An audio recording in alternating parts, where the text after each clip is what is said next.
एक तरफ गुजरात जैसा प्रदेश है जो धनी है, जिसके पास संसाधन है, जिसको केंद्र से इतनी मदद मिलती है, और दूसरी तरफ बिहार जैसा बीमारू राज्य है, नीति आयोग की रिपोर्ट में पिछड़ा हुआ राज्य है, जिसके पास संसाधन नहीं है।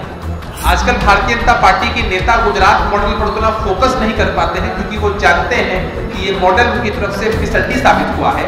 तो बिहार आज झारखंड, राजस्थान, छत्तीसगढ़, हिमाचल प्रदेश, गुजरात, हरियाणा, पंजाब जैसे कई राज्यों से आगे बढ़ चुका है।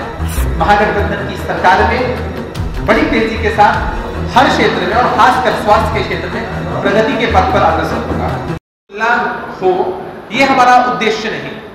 क्योंकि आप सब लोगों ने देखा है कि गुजरात मॉडल की खूब चर्चा होती थी, लेकिन 2019 के लोकसभा के चुनाव जब हुए तब गुजरात मॉडल नदारद हो गया। आजकल भारतीय जनता पार्टी के नेता गुजरात मॉडल पर उतना फोकस नहीं कर पाते हैं, क्योंकि वो जानते हैं कि ये मॉडल उनकी तरफ से फिसड्डी साबित हुआ है। एक तरफ गुजरात जैसा प्रदेश है जो धनी है, जिसके पास संसाधन है, जिसको केंद्र से इतनी मदद मिलती है, और दूसरी तरफ बिहार जैसा बीमारू राज्य है, नीति आयोग की रिपोर्ट में पिछड़ा हुआ राज्य है, जिसके पास संसाधन नहीं है। बिहार जैसे राज्य ने जो प्रगति की है स्वास्थ्य के क्षेत्र में, वह नीतीश कुमार जी की इच्छा शक्ति, उनका दृढ़ संकल्प, उनके निश्चय की देन है, और बिहार की जनता का जो समर्थन उनको मिलता है इन नीतियों को बनाने में, उसकी देन।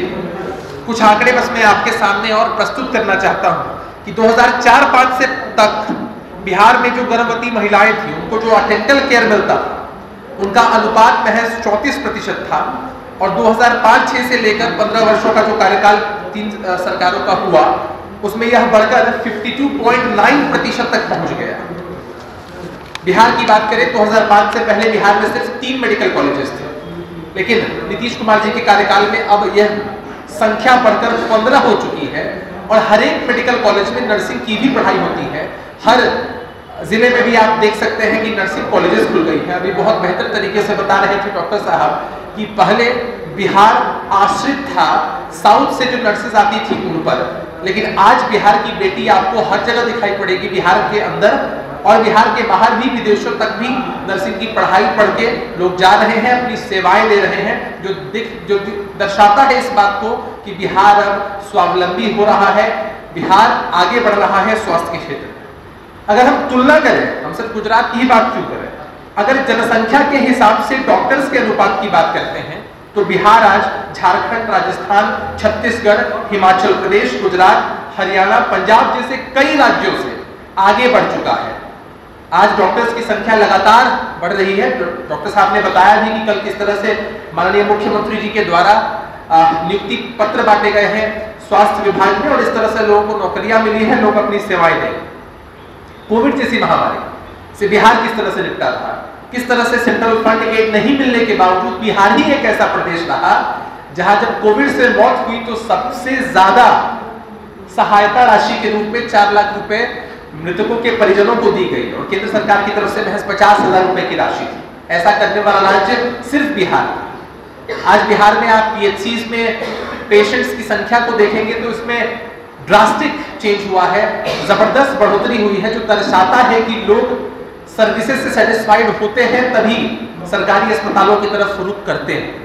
बिहार लगातार प्रगति के पथ पर अग्रसर है। बिहार की छवि धूमिल करने का एक नकारात्मक प्रयास भारतीय जनता पार्टी के लोगों के द्वारा किया जाता है।